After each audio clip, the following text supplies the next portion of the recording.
നമ്മൾ യൂട്യൂബിലൊക്കെ കാണുന്നത് ഓൺലൈൻ ബിസിനസ് കൊണ്ട് കോടികൾ ലക്ഷങ്ങളൊക്കെ ഉണ്ടാക്കുന്ന ഒരാളെന്നാണ്. ഇപ്പം നിങ്ങളൊരു പ്രോഡക്റ്റ് സെർച്ച് ചെയ്യുകയാണെന്നുണ്ട്, ഫസ്റ്റ് വരുന്ന ഒരു 3-4 പ്രോഡക്റ്റ് സ്പോൺസേർഡ് ആണ്. അത് ആക്ച്വലി നാച്ചുറൽ റാങ്കിങ് അല്ല. ഓർഗാനിക് റാങ്കിങ് വരുന്ന സ്പോൺസേർഡ് കഴിഞ്ഞ് വരുന്നതാണ് ഓർഗാനിക് റാങ്കിങ്. ഇതിൽ ആദ്യം സ്റ്റാർട്ട് ചെയ്ത് മുഴുവൻ പൊട്ടി, മുഴുവൻ പൈസ പോയി. ആൾക്കാരെല്ലാം അവളെ കൊണ്ട് നടക്കില്ല, അല്ലെങ്കിൽ നമ്മൾ എന്താ ചെയ്യേണ്ടതെന്നൊരു ഐഡിയ ഇല്ല.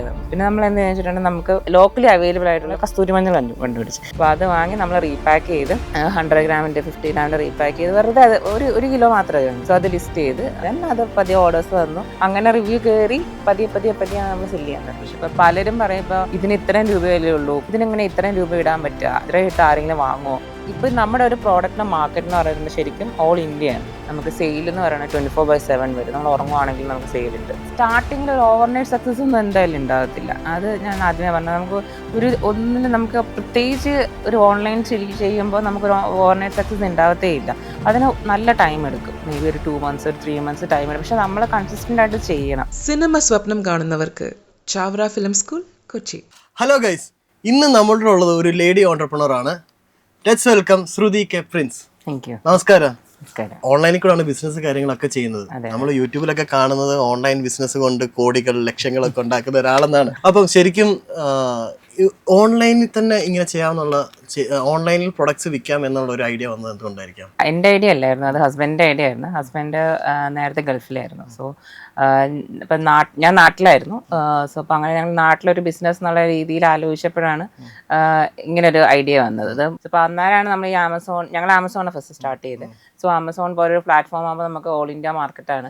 സോ നമുക്ക് എന്ത് പ്രോഡക്റ്റ് വേണമെങ്കിലും നമുക്ക് അങ്ങനെ ഒരു സ്പെസിഫിക് ആയിട്ട് ഒരു ടൈം ഫ്രെയിം വർക്ക് ചെയ്യേണ്ട. ഒരു 9:30 to അങ്ങനെ ഒരു ഷോപ്പ് ആണെങ്കിൽ ആ ഒരു ടൈമിൽ നമ്മൾ ഓപ്പൺ ചെയ്ത് വെക്കേണ്ട. അങ്ങനെ പ്രത്യേകിച്ച് ഒരു ഇതും ഉണ്ടാവില്ല ഇതിനകത്താണെങ്കിൽ. മാത്രമല്ല ഓഫ്ലൈൻ ആണെങ്കിൽ ബാക്കിയുള്ളവരുടെ ഇത് കേൾക്കണ്ടല്ലോ. അത് തന്നെ, അവരെന്താ ചെയ്യണേ, അവര് വരുന്ന കസ്റ്റമേഴ്സിന് നമ്മൾ കറക്റ്റായിട്ട് ഹാൻഡിൽ ചെയ്യണം. അങ്ങനെയുള്ള കുറേ കാര്യങ്ങൾ അതിനകത്തുണ്ട്. സോ ഓഫ്ലൈൻ ആകുമ്പോൾ ഞാൻ ഒറ്റയ്ക്കാണ് ചെയ്യണേ. സോ ഇപ്പോൾ ഓഫ്ലൈൻ ആകുമ്പോൾ എനിക്കത് ഒറ്റയ്ക്ക് മാനേജ് ചെയ്യൽ ഭയങ്കര ബുദ്ധിമുട്ടാവും. സോ ഓൺലൈൻ ആണെങ്കിൽ നമുക്ക് വേറെ ഒരു കമ്പ്യൂട്ടർ മാത്രം മതി. ലാപ്ടോപ്പ് ഉണ്ടെങ്കിൽ നമുക്ക് എന്ത് പ്രോഡക്റ്റ് ആണെങ്കിലും നമുക്കത് സെല് ചെയ്യാൻ പറ്റും. അപ്പോൾ അങ്ങനെയാണ് നമ്മൾ ഓൺലൈൻ എന്നുള്ളൊരു രീതിയിലേക്ക് വന്നത്. നമ്മുടെ ഒരു ഇന്ത്യ അല്ലെങ്കിൽ കേരളം വെച്ച് നോക്കുമ്പോൾ നമുക്ക് എപ്പോഴും നമ്മൾ പിള്ളേരെ പഠിപ്പിക്കുന്ന ഒരു 9 to 5 ജോബാണ്. അതെ അതെ, പഠിക്കണം, ജോലി കിട്ടണം, ഈ ഒരു കാര്യങ്ങളാണ് നമ്മുടെ എല്ലാ പേരൻസ് ആണെങ്കിൽ നമ്മളെല്ലാവരും പറഞ്ഞു കൊടുക്കുന്നത്. പക്ഷെ അതിനപ്പുറം ഒരു ഫിനാൻഷ്യൽ ഫ്രീഡം എന്ന് പറഞ്ഞൊരു സാധനമുണ്ട്. ഈ ഒരു ട്രാപ്പിൽ നിന്ന് മാറുക എന്നുള്ളത് എന്തുകൊണ്ടായിരിക്കും ഒരു 9 to 5 ജോബ് അല്ലാതെ, അല്ലെങ്കിൽ ഒരു 9 to 5 അല്ലാതെ ഈ ഒരു മേഖലയിലേക്ക് തിരഞ്ഞെടുക്കാൻ? കാരണം അതിനാണ് ഏറ്റവും കൂടുതൽ റിസ്ക് എടുക്കേണ്ടത്. റിസ്ക് എടുത്ത് തിരിയാനുള്ള ഒരു റീസൺ എന്തായിരിക്കും? ശരിക്കും ഞാൻ എഞ്ചിനീയറിംഗ് കഴിഞ്ഞാണ്. സോ ഞാനും 9 to 5 ജോബ് 2008 ആണ് പാസ് ഔട്ട്. എല്ലായിടത്തും എഞ്ചിനീയേഴ്സ് ആണ് കേട്ടോ, ഏത് മേഖല പോയാലും എഞ്ചിനീയേഴ്സ് ആണ്. 2008 പാസ് ഔട്ട് ആയത്.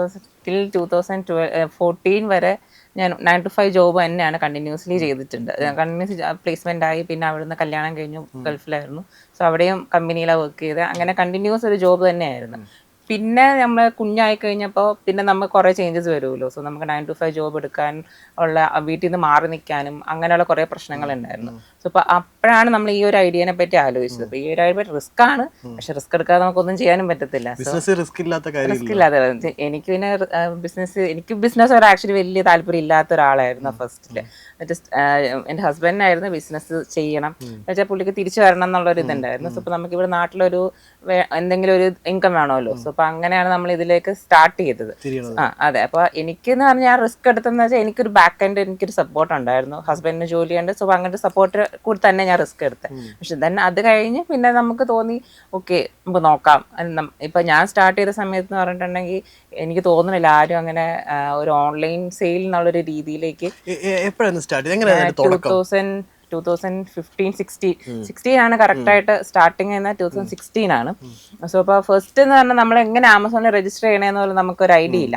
ഈവൻ യൂട്യൂബിൽ നോക്കിയാൽ പോലും അധികം നമുക്ക് അങ്ങനെ ഒരു എന്താ പറയുക, ഇതെങ്ങനെ ചെയ്തു തരണ്ടേ എന്നുള്ള ഒരു ഐഡിയയും കാര്യങ്ങളും ഒന്നും യൂട്യൂബിലൊന്നും അന്നേരം ഉണ്ടായിരുന്നില്ല.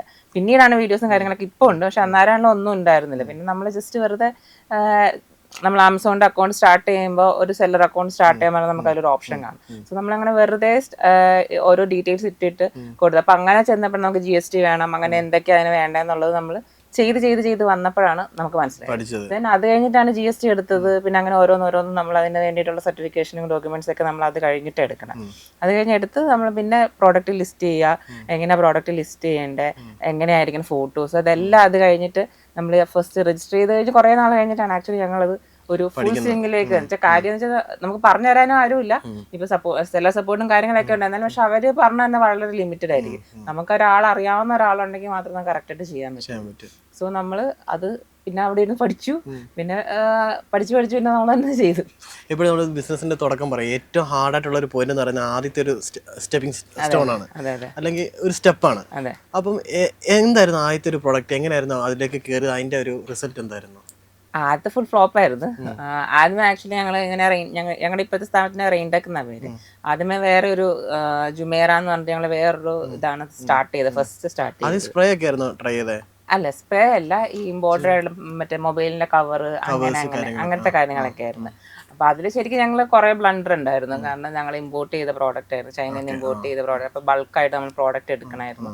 അങ്ങനെ കുറെ കാര്യങ്ങൾ അതിൽ നമ്മൾ ചെയ്തിട്ടുണ്ടായിരുന്നു.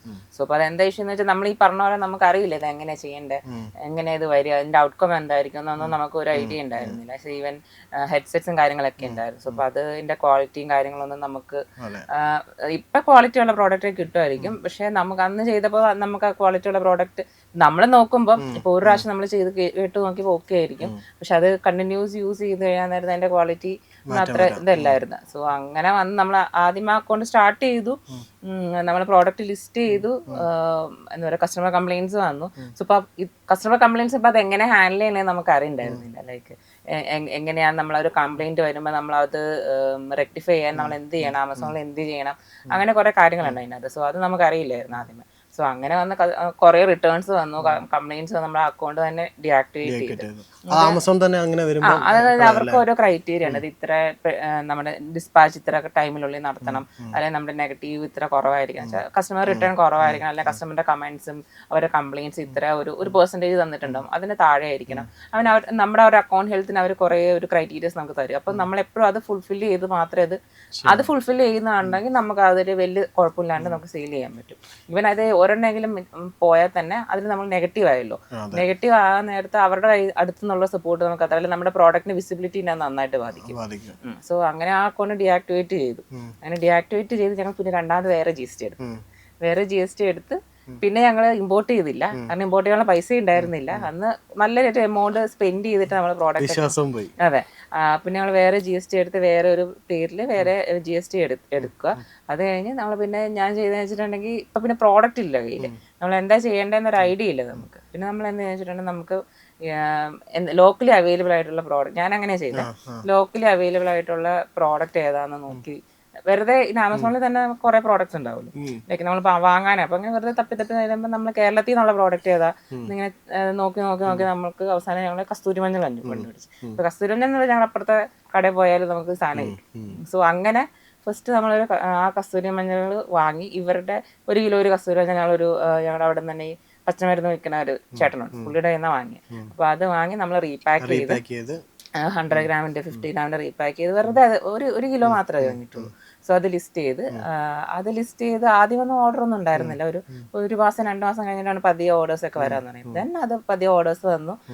പിന്നെ അപ്പൊ ഞാൻ ഇതിനകത്ത് തന്നെ ഇപ്പൊ ആദ്യം കസ്തൂരി മഞ്ഞൾ മാത്രമേ ചെയ്തുള്ളൂ. പിന്നെ അതിൽ നിന്ന് തന്നെ വേറെ ആ സെയിം കാറ്റഗറിയിലുള്ള കുറെ പ്രോഡക്ട്സ് ഉണ്ട്, ഹെർബൽ പ്രോഡക്ട്സ് ഉണ്ട്, രക്തചന്ദനം, അംല പൗഡർ, നമ്മുടെ ഈ ഫേസ് പാക്ക് ഒക്കെ ഉണ്ടാക്കാൻ വേണ്ടി യൂസ് ചെയ്യുന്ന അങ്ങനെ കുറേ പ്രോഡക്ട്സ് ആണ്. സോ അങ്ങനെ ആ പ്രോഡക്ട്സ് ഒക്കെ ലിസ്റ്റ് ചെയ്ത് നമ്മൾ കേൾക്കാത്ത പ്രോഡക്ട്സുകളൊക്കെ ഉണ്ട്. സോ ഞാൻ പിന്നെ സപ്ലൈസിനെ കണ്ടുപിടിച്ചപ്പോൾ അവരുടെ ഒരു പ്രോഡക്റ്റ് ലിസ്റ്റ് തരും, ലൈക്ക് അവരുടെ കയ്യിലുള്ള പ്രോഡക്റ്റുകളൊക്കെ. സോ ഇപ്പൊ നമുക്ക് അതിൽ ചെയ്യാൻ പറ്റുന്ന അല്ലെങ്കിൽ അങ്ങനെ കുറെ പ്രോഡക്ട്സ് നമ്മൾ കണ്ടുപിടിച്ചിട്ട് അത് നമ്മൾ ലിസ്റ്റ് ചെയ്ത് അന്നേരം പിന്നെയാണ് മനസ്സിലായത്, പിന്നെ ഫോട്ടോ എടുക്കുമ്പോൾ ഫോട്ടോ ഇങ്ങനെ ഇരിക്കണം, അതിന്റെ ഫസ്റ്റ് ഫോട്ടോ എന്ന് പറഞ്ഞാൽ വൈറ്റ് ബാക്ക്ഗ്രൗണ്ട് ആയിരിക്കണം, അല്ലെങ്കിൽ അത് ആ ഫോട്ടോ കണ്ടിട്ടാണ് ആൾക്കാർ, നമ്മൾ ഫസ്റ്റ് ടൈം ഒരാൾ വാങ്ങുമ്പോൾ ആ ഫോട്ടോ കണ്ടിട്ടാണ് വാങ്ങുന്നത്. സോ അപ്പൊ അതിന്റെ ആ ഫോട്ടോയിലാണ് ആക്ച്വലി നമ്മുടെ സെയിൽ ഫുൾ ഇരിക്കുന്നത്. ആ ഫോട്ടോയിൽ നന്നായിട്ട് നമ്മൾ ടൈം എടുത്ത് ഫോട്ടോഷോപ്പ് ചെയ്യുകയോ അല്ലെങ്കിൽ ഫോട്ടോഷൂട്ട് ചെയ്യുകയോ അങ്ങനെ ചെയ്ത് അത് നന്നാക്കി കാണിച്ച് അത് കഴിഞ്ഞ ഒരു റിവ്യൂവും കാര്യങ്ങളൊക്കെ കയറി പതിയെ ഇമ്പോർട്ടൻസ് ഉണ്ട്. കാരണം വെച്ചിട്ടുണ്ടെങ്കിൽ ഇപ്പൊ നമ്മളാണെങ്കിലും ഒരു പ്രോഡക്റ്റ് വാങ്ങുമ്പോൾ ഫസ്റ്റ് നോക്കുക അതിന്റെ റിവ്യൂ എങ്ങനെയുണ്ട്. ഇപ്പൊ 1-2 നെഗറ്റീവ് വന്നാലും നമ്മൾ മൈൻഡ് ചെയ്യില്ലെങ്കിലും എങ്ങനെയുണ്ട്, എത്ര റിവ്യൂ വന്നിട്ടുണ്ട്, ഈവൻ നെഗറ്റീവ് റിവ്യൂ ആണെങ്കിലും എത്ര റിവ്യൂ വന്നിട്ടുണ്ടെന്നാണ് ആൾക്കാർ മെയിൻ ആയിട്ട് നോക്കുന്നത്. ഇപ്പോൾ ഒരുപാട് വീട്ടമ്മമാരുണ്ട്, ലിറ്ററലി നമുക്ക് ഒരുപാട് ഫ്രോഡ് കാര്യങ്ങൾ വരുന്നുണ്ട്. ഇപ്പം നമുക്ക് ഓൺലൈനിൽ കൂടെ പൈസ ഉണ്ടാക്കുന്ന ഒരുപാട് കാര്യങ്ങൾ വരുന്നുണ്ട്. അപ്പോഴാണ് ഇങ്ങനത്തെ കാര്യങ്ങളൊക്കെ നമുക്ക് ഓൺലൈനിൽ നമുക്ക് ബിസിനസ് ചെയ്യാന്നുള്ള കാര്യങ്ങളൊക്കെ വരുന്നത്.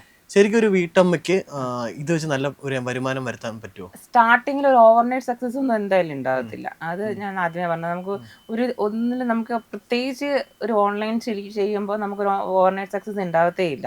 അതിന് നല്ല ടൈം എടുക്കും. മേ ബി ഒരു 2 months ഒരു 3 months ടൈം എടുക്കും. പക്ഷെ നമ്മൾ കൺസിസ്റ്റന്റ് ആയിട്ട് ചെയ്യണം. അതിൽ വെച്ചാൽ ഇപ്പം ആമസോണിന്റെ കേസിൽ പ്രത്യേകിച്ച് ഞാൻ കൂടുതൽ എനിക്ക് എക്സ്പീരിയൻസ് അതില്ല. പിന്നെ ഫ്ലിപ്കാർട്ട് മീഷോ നമ്മൾ ചെയ്യണമെങ്കിലും കൂടുതൽ എക്സ്പീരിയൻസ് ആമസോണിലാണ്. പക്ഷേ ഞാൻ ചെയ്ത് തുടങ്ങിയത് അതിലായതാണ്. അപ്പം അതിൻ്റെ ഒരു അൽഗോരിതം വെച്ചാൽ നമ്മൾ എത്ര ടൈം അതിൽ സ്പെൻഡ് ചെയ്യുന്നു, അതിൽ നമ്മൾ എത്ര അതിൽ വർക്ക് ചെയ്യുന്നു, അതനുസരിച്ചാണ് നമുക്ക് റിസൾട്ട് കിട്ടുന്നത്. ഇപ്പൊ നമ്മളൊരു പ്രൊഡക്റ്റ് ബൈ ചെയ്താൽ തന്നെ നമുക്ക് ആമസോണിൽ ഇടുന്ന സമയത്ത് നമുക്കൊരു പ്രൈസ് കൊടുക്കാമല്ലോ. അതെ അതെ. അതെങ്ങനെയായിരിക്കും ആ ഒരു പ്രൈസ് ലിസ്റ്റിംഗ് വരാൻ പോകുന്നത്? പ്രൈസ് എന്ന് പറഞ്ഞിട്ടുണ്ടെങ്കിൽ ഇപ്പോൾ അതിനകത്ത് കുറേ ഫീസസും കാര്യങ്ങളും ഉണ്ടാവും. അതായത് ആമസോണിന്റെ റെഫറൻസ് ഫീസ്, ഷിപ്പിംഗ് ചാർജ് എന്നൊക്കെ പറഞ്ഞിട്ട് നമുക്ക് പല ഫീസസ് ഉണ്ടാവും. സോ അപ്പോൾ അത് നമ്മളൊരു പ്രോഡക്റ്റ് മാനുഫാക്ചർ ചെയ്ത് നമ്മൾ അത് ലിസ്റ്റ് ചെയ്യാൻ നേരത്ത് നമ്മൾ ആ ഒരു എമൗണ്ട് നമ്മുടെ കയ്യിൽ നിന്ന് പോകും. നമ്മൾ ഇപ്പോൾ ഒരു ആമസോണിന്റെ ഒരു പ്ലാറ്റ്ഫോം നമ്മൾ യൂസ് ചെയ്യാണല്ലോ. അപ്പോൾ അവരുടെ ഇൻകം എന്ന് പറഞ്ഞാൽ നമ്മുടെ ഈ ഫീസും ഷിപ്പിംഗ് ചാർജ്, നമ്മൾ അഡ്വർടൈസ്മെന്റ് ചെയ്യേണ്ട ചാർജ് ഒക്കെയാണ് അവരുടെ ഇൻകം. നമ്മുടെ ഒരു പ്രൊഡക്റ്റ് വിറ്റ് പോകുമ്പോഴാണ് ശരിക്കും ആമസോണിന് ഒരു ഫീസ് വരുന്നത്. അതെ അതെ അതെ. അല്ലാതെ നമുക്കല്ലാതെ ഒരു പ്ലാറ്റ്ഫോം ഫീ ഇല്ല, പ്ലാറ്റ്ഫോം ഫീ ഇല്ല. പക്ഷെ നമ്മൾ ആ ഒരു ഓർഡർ വരുമ്പോൾ ആ ഓർഡറിൽ അവർക്ക് ഇത്ര പെർസെന്റേജ് അവരുടെ റെഫറൻസ് അല്ലെങ്കിൽ അവരുടെ പ്ലാറ്റ്ഫോം നമ്മൾ യൂസ് ചെയ്യുന്നതിന്റെ ഒരു ചാർജ് ഉണ്ടാവും. അതേപോലെ ആ ഷിപ്പിംഗ് യൂസ് ചെയ്യുന്നതിന് അവർക്ക് അവരുടെ ഓൺ ഷിപ്പിംഗ് ആണ് ATS എന്ന് പറഞ്ഞിട്ട്. സോ അതിന്റെ ഒരു ചാർജ് ഉണ്ടാവും. ഇതെല്ലാം അവർ കട്ട് ചെയ്യും നമ്മുടെ കയ്യിൽ നിന്ന്. ദെൻ ബാക്കി വരുന്ന എമൗണ്ട് നമുക്ക് കിട്ടുള്ളൂ. സോ നമ്മൾ ഒരു പ്രോഡക്റ്റ് ലിസ്റ്റ് ചെയ്യാൻ നേരത്ത് എപ്പോഴും അത് നോക്കിയിട്ട് വേണം ആ പ്രോഡക്റ്റ് ലിസ്റ്റ് ചെയ്യാൻ വേണ്ടിയിട്ട്. അപ്പോൾ നമ്മൾ കുറെ പോസിറ്റീവ്സ് കേട്ടു. അപ്പോൾ ഇത്രയും എക്സ്പീരിയൻസ് ഉള്ള ഒരാൾ എന്തായിരിക്കും ഒരു നെഗറ്റീവ് പറയാൻ? നെഗറ്റീവ് എന്ന് പറഞ്ഞാൽ അതിന്റെ പ്രൈസിങ് ആണ്. അതായത് നമ്മൾ പ്രൈസ് ഇടുമ്പോൾ സൂക്ഷിച്ചിട്ടില്ലെങ്കിൽ അതിൽ നമുക്ക് കുറേ പ്രശ്നങ്ങളുണ്ടാവും. അതായത് ഇപ്പം നിങ്ങളൊരു സോപ്പ് ഉണ്ട്, സോപ്പ് നമുക്ക് മാക്സിമം ഒരു 50 രൂപയായിരിക്കും. പക്ഷെ ആ 50 രൂപയുടെ ഒരു പ്രോഡക്റ്റ് നമുക്ക് ആമസോണിൽ വിൽക്കുന്നതിന് കുറേ പ്രശ്നങ്ങളുണ്ടാവും. അതായത് നഷ്ടമാണെന്ന് വെച്ചാൽ ഞാൻ പറയുന്നില്ല. ഷിപ്പിംഗ് ഉണ്ട്, റെഫറൻസ് ചാർജ് ഉണ്ട്, അങ്ങനെ പല കാര്യങ്ങളുണ്ട്. ആമസോണിന്റെ സൈഡിൽ നോക്കുമ്പോൾ അവർക്ക് അവരുടെ ലാഭം, അവർ കോപ്പറേറ്റ് ആണ്. സോ അവർക്ക് അവരുടെ ലാഭമാണ് അവർ നോക്കത്തുള്ളൂ.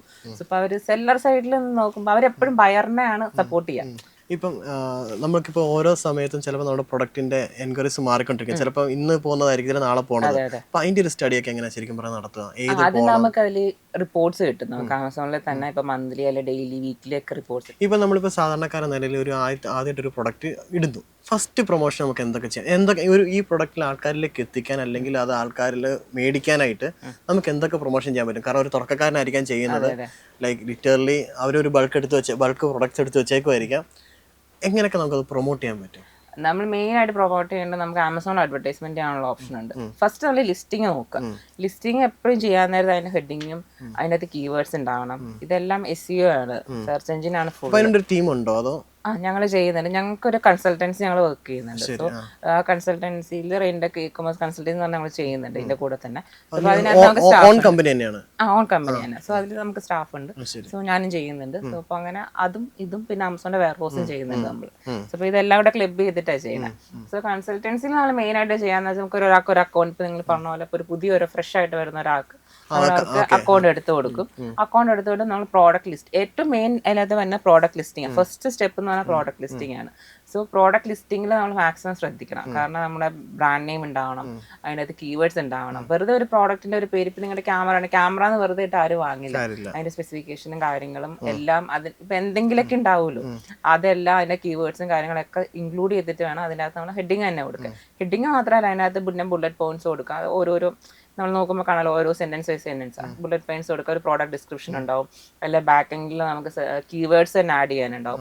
ഇതെല്ലാം നമ്മൾ അതിനകത്ത് എന്തൊക്കെ കീവേഡ്സ് ആണോ വരിക എന്നുള്ളതെല്ലാം നമ്മൾ നോക്കി അത് ചെയ്യണം. അത് നോക്കി ചെയ്യുന്ന സെൻസ് നമുക്ക് ഇപ്പൊ ഗൂഗിളിൽ പോയി സെർച്ച് ചെയ്യുകയോ ഈവൻ ChatGPT-യിലൊക്കെ നമ്മൾ അടിച്ചു കൊടുക്കും. ഇപ്പൊ കീവേഡ്സ് എന്ന് പറഞ്ഞ് അടിച്ചു കൊടുക്കുമ്പോൾ പിന്നെ ക്യാമറയുടെ കീവേഡ്സ് അടിച്ചു കൊടുത്താൽ അവർ കുറെ കീവേഡ്സ് നമുക്ക് തരും. സോ ആ കീവേഡ്സ് നമുക്ക് നമ്മുടെ പ്രോഡക്റ്റിനകത്ത് ഇടാനുള്ള ഓപ്ഷൻ ഉണ്ട്. എല്ലാവരുടെ ലിസ്റ്റ്, അതായത് ഫ്ലിപ്കാർട്ട് ആണെങ്കിലും മീഷോ ആണെങ്കിലും ആമസോൺ ആണെങ്കിലും എല്ലാത്തിനും നമുക്ക് കീവേഡ്സ് ആഡ് ചെയ്ത് കൊടുക്കാനുള്ള ഓപ്ഷൻ ഉണ്ട്. എല്ലാം വർക്ക് ചെയ്യുന്ന ഈ കീവേഡ്സിന്റെ ബേസിസിലാണ്. സോ അപ്പൊ അത് ഇട്ട് കൊടുക്കുക. അത് ഇട്ട് കൊടുത്ത് അങ്ങനെ ആകുമ്പോൾ ഇപ്പൊ അതിന്റെ കുറച്ച് വ്യൂവർഷിപ്പ് കൂടും. പതിയെ അത് കൂടി വരും. സോ അത് കഴിഞ്ഞ് നമ്മൾ ആമസോണിൽ അഡ്വർടൈസ്മെന്റ് ചെയ്യുക. ആമസോണിലെ പ്ലാറ്റ്ഫോം അവർക്ക് അഡ്വർടൈസ്മെന്റ് ചെയ്യാനുള്ള ഓപ്ഷൻ ഉണ്ട്. സോ അതിൽ പല ടൈപ്പ് അഡ്വർടൈസ്മെന്റ് ഉണ്ട്. നമ്മൾ ആ അഡ്വർടൈസ്മെന്റ് റൺ ചെയ്യിക്കുക. അതെ. ഇപ്പൊ നിങ്ങളൊരു പ്രോഡക്റ്റ് സെർച്ച് ചെയ്യുകയാണെന്നുണ്ടെങ്കിൽ ഫസ്റ്റ് വരുന്ന ഒരു 3-4 പ്രോഡക്റ്റ് സ്പോൺസേർഡ് ആണ്. അത് ആക്ച്വലി നാച്ചുറൽ റാങ്കിങ് അല്ല. ഓർഗാനിക് റാങ്കിങ് വരുന്ന സ്പോൺസേർഡ് കഴിഞ്ഞ് വരുന്നതാണ് ഓർഗാനിക് റാങ്കിങ് തന്നെ. പക്ഷെ ഫസ്റ്റ് ആ വരുന്ന ആ ഒരു 3-4 പ്രോഡക്റ്റ് വരുമല്ലോ, ആ 3-4 പ്രോഡക്റ്റ് വരുന്നത് ആൾക്കാർ കയറി നോക്കും.